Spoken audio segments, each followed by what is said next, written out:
So ayan nga, for today's ganap, nagpunta kami sa Taoyuan Carrefour para itry ang nag-trending na Korean barbecue.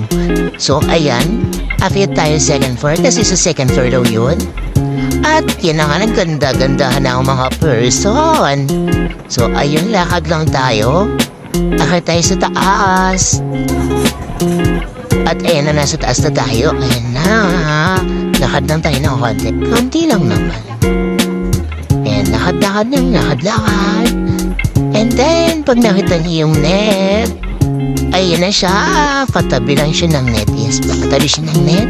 Pasok na tayo. And then, ayan na yung mga foods na pwede nyo kainin habang nagluluto.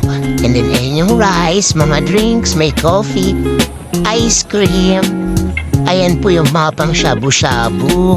Lahat na nandiyan, pati yung mga karne. Yes po, naka-buffet po siya. Hindi nyo na kailangan ng paghintay ng servings ng waiter kasi kayo mismo yung mamimili kung ano yung gusto nyo. Kayo ang kukuha, kayo ang magluluto. Siyempre, kayo din ang kakain. So, ayan na, luto-luto. O, diba, kita niyo mga katakawan ng mga person. Ayan, kain na kami ng kain dyan. Ayan, dapat malakas kumain para masulit yung pag-ayong binayad. Oo, kailangan malakas kumain. So, picture. Ayan na. At, ayun na nga ang price.